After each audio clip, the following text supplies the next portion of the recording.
नमस्कार प्रिय बच्चों, श्री राम कॉलेज ससांगरे जोधपुर में आप सभी का हार्दिक स्वागत। आज के वीडियो के अंदर हम आपकी कक्षा 10 की जो एक्सरसाइज है 2.2 उसको स्टार्ट करेंगे, जिसका पहला क्वेश्चन है निम्न द्विघात बहुपद के आपको शून्य ज्ञात करने हैं और उनके शून्यकों के गुणांकों का जो संबंध है उसके सत्यता की जांच भी करनी है। तो सबसे पहले हम इन क्वेश्चनों के क्या निकालने पड़ेंगे, शून्यक निकालने पड़ेंगे, फिर आपको उनके संबंध की सत्यता की भी जांच करनी है कि जो आपने जो शून्यक निकाले वो सही है या गलत। तो स्टार्ट करते हैं। जिसका पहला क्वेश्चन है आपका पहला क्वेश्चन है एक्स स्क्वायर माइनस 2x और माइनस का 8। तो आपको सबसे पहले इसके शून्यक ज्ञात करने हैं। अब आप इसका शून्यक चाहे गुणनखंड विधि से ज्ञात करो कर सकते हो। तो गुणनखंड विधि से कैसे ज्ञात करोगे, ऐसी कोई दो संख्या जिसको तोड़ने पर, जोड़ने और घटाने पर बीच वाली संख्या और गुणा करो तो अचर पद आना चाहिए। देखो -2 आना चाहिए। ऐसी कोई दो संख्या जिसको आप जोड़ो या घटाओ तो -2 और गुणा करो तो -8 आना चाहिए। तो आप कहेंगे कि भाई अगर -4 और +2 लेते हैं,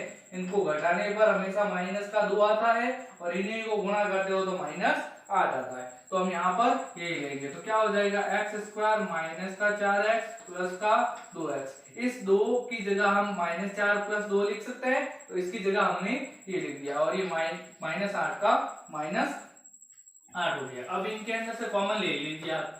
एक्स स्क्वायर का तो एक्स स्क्वायर हो गया, इन दोनों के अंदर x कॉमन आ गया तो पीछे इसमें x बचा, इसमें से x कॉमन आ गया तो पीछे -4 बचा। ऐसे ही इसके अंदर देखो 2 और 8 के अंदर 2 कॉमन आता है तो हमने +2 कॉमन ले लिया, +2 कॉमन ले लिया तो यहाँ x बचा। 8 के अंदर 2 का भाग 4 बार तो ये -4।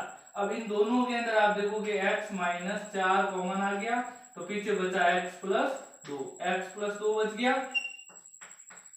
अब इनको 0 के बराबर लिखो बारी बारी से, यानी एक बार x -4 बराबर 0, एक बार x + 2 बराबर 0 लिखिए। तो ये क्या होगा, x बराबर 4 प्राप्त हुआ, एक शून्य तो प्लस का 4 और एक हो जाएगा x बराबर -2। इसके ये दोनों शून्यांक आए हैं। तो हम क्या करेंगे, इनके संबंध, गुणांकों के बीच का संबंध ज्ञात करेंगे। अब संबंध की बारी आती है, ये ध्यान रखें हमारे +4 और -2 आए तो हम ऐसे लिखेंगे शून्यांकों में संबंध। इनमें संबंध क्या होता है वो देखो। सबसे पहले हम क्या करते हैं, शून्यांकों का योग करते हैं। तो देखो एक शून्य ये है, एक ये, तो ये अल्फा ले लेते हैं, ये बीटा ले लेते हैं। तो अल्फा प्लस बीटा इनका योग क्या होता है, -b/a होता है। ये फॉर्मूला होता है शून्यकों का योग बराबर x x का गुणांक अपॉन x स्क्वायर का गुणांक। तो इसको हम ऐसे लिख सकते हैं अल्फा प्लस बीटा बराबर -b/a।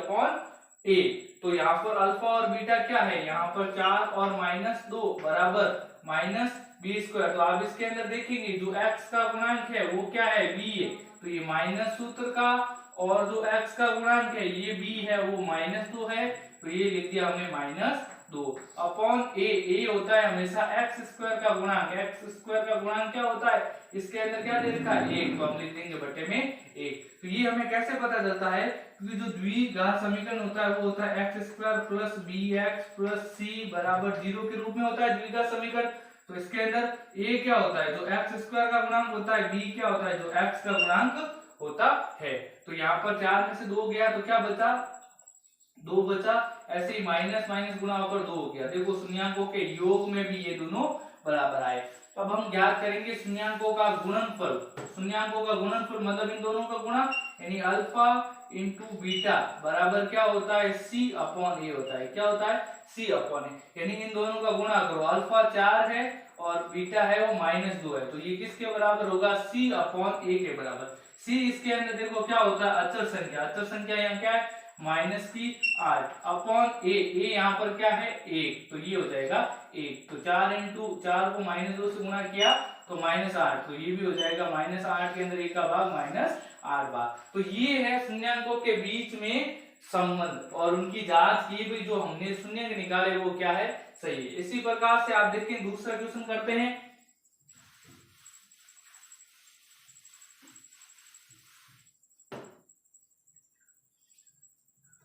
दूसरा क्वेश्चन है 4x² - 4x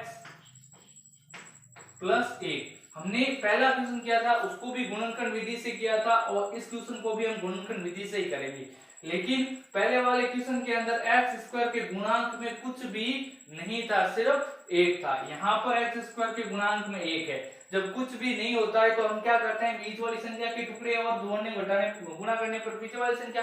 लेकिन इसके अंदर ऐसे नहीं कर सकते क्योंकि यहाँ पर एक्स स्क्वायर के गुणांक में 4 है, कुछ भी नहीं होना चाहिए, तब वैसे करते हैं। इसमें 4 है तो हम क्या करना पड़ेगा, जब स्क्वायर वाले पद के गुणांक में कुछ होता है तो हमें उसके गुणांक वाली संख्या को अचर पद से गुणा कर देना है। तो 4 को आप गुणा कर दो 1 से, 4 को 1 से गुणा करोगे तो क्या आएगा, 4 आएगा। क्या आएगा, 4। तो 4 को 1 से गुणा किया तो 4, मतलब गुणा करने पर 4 ही आना चाहिए और जोड़ने और घटाने पर माइनस का 4। तो आप संख्या देखेंगे कि -2 के अंदर अगर आप -2 जोड़ते हो तो वो -4 ही होता है, और आप -4 को अगर आप गुणा करते हो, -2 को -2 से गुणा करते हो तो प्लस का 4 ही होता है। तो यही आना चाहिए हमारे, तो ये संख्या यही होगी। तो हम ऐसे लिखेंगे 4x² - 2s प्लस का 1। तो इसके अंदर आप कॉमन लीजिए, अब क्या कॉमन नजर आ रहा है आपको, इन दोनों के अंदर 2s कॉमन आ गया, 2s कॉमन ले लिया तो यहाँ बचा 2s माइनस 2s में 2s का भाग 1 बार, इन दोनों के अंदर क्या चीज हमें -1 कॉमन लेनी है, तो ये हो जाएगा 2s - 1। तो इन दोनों के अंदर कॉमन आ गया 2s - 1 कॉमन, तो पीछे बचा ये 2s, ये माइनस का 1। अब इसको 0 के बराबर को बारी बारी से, तो 2s - 1 बराबर 0, इधर भी 2s - 1 बराबर 0। तो ये हो जाएगा s बराबर -1 इधर गया तो प्लस का, और s के गुणा में 2 है वो इधर गया तो बटे के अंदर, तो s का मान आया वो क्या आया, 1/2। सेम इसकी तरह इधर भी ऐसे ही आएगा, s के दो गुणांक क्या है, 1/2 और 1/2, ये दोनों सेम आए। तो अब हम क्या करेंगे, इनके शून्याङ्कों का बीच का संबंध, वही पहले वाला तरीका जैसे इक्वेशन करें, तो शून्याङ्कों के बीच का संबंध देखो, शून्याङ्कों का संबंध देखो, शून्याङ्कों के बीच का संबंध क्या है, अल्फा प्लस बीटा, यानी शून्याङ्कों का योग बराबर क्या होता है, -b/a। तो यहाँ पर अल्फा हमारे क्या है, दोनों ही आए, एक अल्फा आया 1/2, बीटा आया 1/2, तो ये माइनस सूत्र का, और इसके अंदर देखो b क्या है, b यहाँ पर है -4, तो ये हो जाएगा -4/a। a भी आप देखेंगे यहाँ पर क्या है 4, तो ये हो जाएगा 4। 2 और 2 का लसागु क्या हो जाएगा, 2 हो जाएगा। तो 2 के अंदर 2 का भाग 1 बार, 1 को 1 से गुणा किया तो 1, इसी प्रकार 2 के अंदर 2 का भाग 1 बार, 1 को 1 से गुणा किया तो 1, और ये माइनस माइनस हो गया प्लस 4/4। इसके अंदर आप 1 और 1 होते हैं 2, 2/2 हो जाएगा, 2/2, और ये 4 एकम 4, ये देखो दोनों ही एक दूसरे के पार से कट गए, एक बार ये भी कट गया, तो क्या आया, 1 बराबर 1 आया यहाँ पर। तो इसका मतलब शून्याङ्कों के बीच का जो योग है, शून्याङ्कों का योग है, उससे तो ये सही आ रहा है। अब हम याद करते हैं शून्याङ्कों का गुणनफल। तो देखो गुणनफल क्या होता है, अल्फा इंटू बीटा बराबर होता है c/a होता है। तो यहाँ पर c अचर संख्या क्या नजर आ रही है आपको, 1 आ रही है नजर, पहले तो शून्याङ्कों का गुणा कर लो, 1/2 इंटू 1/2, c यहाँ पर अचर संख्या क्या है, 1 है, तो a क्या है यहाँ पर 4 है, 1 को 1 से गुणा किया तो 1, 2 को 2 से गुणा किया तो 4, यानी 1/4 बराबर क्या प्राप्त हुआ, 1/4, यानी जो शून्याङ्कों के बीच का जो संबंध है वो भी हमारा सही है। अब इसी प्रकार से तीसरा है, तो तीसरा हम स्वयं ट्राई करें, कोशिश करें, और अगर समझ में नहीं आता है, कुछ दिक्कत हो तो आप कमेंट बॉक्स में लिखिए। अब देखिए चौथा क्वेश्चन, सीधे चौथा है 4u² + 8u। इसको हम पहले दूसरे तीसरे की तरह नहीं कर सकते क्योंकि इसके अंदर जो अचर पद है वो यहाँ पर उपस्थित नहीं है। तब हम क्या करेंगे, इसको कुछ कॉमन लेकर ही हम इसको सॉल्व कर लेते हैं। तो देखो 4u² और 8u के अंदर क्या कॉमन नजर आ रहा है, एक 4 आ रहा है और एक u आ रहा है। तो इसके अंदर जब आप 4u कॉमन लोगे तो 4 तो आ गया, एक u भी आ गया, तो बचा u प्लस 8 में 4 का भाग 2 बार और u कॉमन आ गया और बराबर 0। दोनों को बारी बारी 0 के बराबर लिख दो, 4u बराबर क्या आ गया 0, और u + 2 बराबर भी क्या आ गया 0। तो ये u बराबर क्या हो जाएगा 0/4, और ये हो जाएगा u बराबर -2। एक तो शून्य का आया -2, 0 में किसी भी संख्या का भाग 2 0 होता है, तो एक शून्य का आया 0। अब वैसे ही करना है, शून्याङ्कों के बीच का संबंध ज्ञात करना है जैसे अभी किया था। शून्यकों के बीच का संबंध कैसे ज्ञात करोगे? वही फॉर्मूला, अल्फा प्लस बीटा बराबर क्या होता है? माइनस बी अपॉन ए होता है। तो एक शून्यक आया 0, एक आया माइनस, तो इनका योग बराबर क्या होगा? Minus B. बी होता है हमेशा एक्स का गुणांक, एक्स का गुणांक है 8 बटा ए, एक्स का गुणांक यहाँ पर 4 नजर आ रहा है। तो आप देखेंगे 0 में से 4 जाता है तो -2 बचता है, और माइनस के 8 में 4 का भाग -2 बार जाता है, तो योग तो क्या आया? सही। अब शून्यकों के बीच का गुणा वो होता है सी अपॉन ए। शून्यक है 0 और -2, तो यहाँ पर सी उपस्थिति नहीं है, मतलब 0 है, 0 में 4 का भाग, तो 0 बराबर क्या हो जाएगा? 0। तो यहाँ पर भी सही आया। तो इस प्रकार से आपको करना है। और अब ये लास्ट क्वेश्चन है, वो भी छठा क्वेश्चन भी इन पहले और दूसरे तीसरे की तरह ही है, ये आपको करना है। दूसरे क्वेश्चन के अंदर भी देखो, जो शून्यकों का योग होता है वो हमें क्या दे रखा है? √2। तो हम लिख देंगे अल्फा प्लस बीटा बराबर √2। इसके बटे में कुछ नहीं, मतलब 1। शून्यकों का गुणनफल क्या दे रखा है? 1/3। ये रहा 1/3। तो आप यहाँ पर क्या कहेंगे? देखो क्या होता है यहाँ पर, शून्यकों के बीच का गुणनफल -b अपॉन a। तो -b आपको यहाँ पर दे क्या दे रखा है? शून्यकों का योग क्या दे रखा है? √2 दे रखा है, तो हमने लिख दिया √2। इसके बटे में कुछ नहीं, मतलब 1, ये लिख दिया हमने। और शून्यकों के बीच का गुणनफल, तो यहाँ अल्फा इंटू बीटा बराबर आप 1/3 लिखोगे। तो यहाँ पर कंफ्यूजन ये हो रही है क्योंकि योग में भी बटे में आता है और गुणनफल में भी बटे में क्या आता है? ए आता है। सी अपॉन क्या होता है? ए। तो यहाँ पर 1/3, यहाँ ए का मान 3 आ रहा है और यहाँ ए का मान 1 आ रहा है, तो 1 से 3 कैसे करोगे? तब आप इसमें 3/3 लिख सकते हो। इस √2 के आगे भी आपको क्या लिखना पड़ेगा? 3 लिखना पड़ेगा।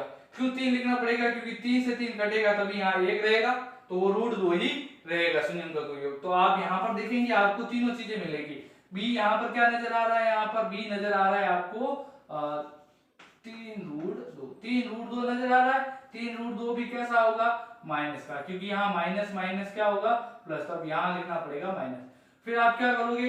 ए का मान आपको नजर आएगा यहाँ 3, तो ए बराबर 3 और सी बराबर आपको अचर का दे रखा है 1। तो इससे द्विघात समीकरण बनाओ। ए का मान 3, तो 3x² माइनस 3√2x प्लस का 1 बराबर 0। ये आपका द्विघात बहुपद प्राप्त हुआ। ऐसे ही आपको तीसरा, चौथा, पांचवा, छठा सारे करने हैं। चलो हम करते हैं। तीसरे में देखो आपको शून्यकों का योग क्या दे रखा है? शून्यकों का योग मतलब अल्फा प्लस बीटा बराबर -b अपॉन a। यहाँ पर शून्यकों का योग दे रखा है 0, यानी अल्फा प्लस बीटा बराबर है 0। 0 के बटे में कुछ नहीं, मतलब 1। तो यहाँ पर b बराबर 0, a बराबर 1 प्राप्त हुआ। शून्यकों का गुणनफल वो क्या होता है? c upon a। तो यहाँ पर शून्यकों का गुणनफल दे रखा है √5। तो आप लिखेंगे अल्फा इंटू बीटा बराबर √5/1। यहाँ देखो b बराबर 0, b बराबर क्या प्राप्त हुआ? 0। a बराबर क्या प्राप्त हुआ? a के स्थान पर 1 है, तो a बराबर हुआ 1। c बराबर √5, c के स्थान पे क्या है? √5। तो समीकरण बनाओ ax² यानी x² प्लस b यहाँ पर b इंटू यहाँ पर आप 0x इंटू 0 करोगे तो 0 है क्या, तो वो लिखने की जरूरत नहीं है। और फिर c होता है यहाँ दे रखा है √5, तो आप लिख देंगे √5 बराबर 0। तो ये इससे ये समीकरण का समीकरण बनेगा। चलो चौथा क्वेश्चन।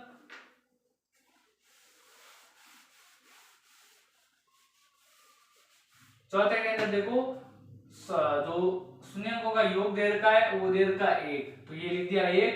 1 के बटे में कुछ नहीं, मतलब 1। अब शून्यकों का गुणनफल दे रखा है वो भी क्या है? 1, तो ये हो जाएगा 1 बटे में कुछ नहीं, मतलब 1 ही है। तो यहाँ पर a बराबर भी आप देखोगे यहाँ -b है, यहाँ प्लस का 1 आ रहा है, मतलब a का b का मान है वो क्या होना चाहिए? -1। तो ये माइनस का 1, a बराबर क्या है यहाँ पर? अपॉन में 1 ही है, तो 1। c बराबर b क्या है? 1। तो आप कहेंगे x² माइनस x प्लस का c, ये आपका समीकरण प्राप्त होगा। इसका ये सब ये यहाँ पर c का मान भी क्या है? 1, तो ये द्विघात समीकरण प्राप्त होगा। बहुत इजी है। तो पांचवा और छठा इस प्रकार से करने हैं। आपको शून्यकों का योग बराबर लिखना है और शून्यकों का गुणनफल बराबर लिखना है और एबीसी तीनों पहचानने हैं। तीनों पहचान कर आपको इस द्विघात समीकरण के अंदर रखकर द्विघात समीकरण बनाना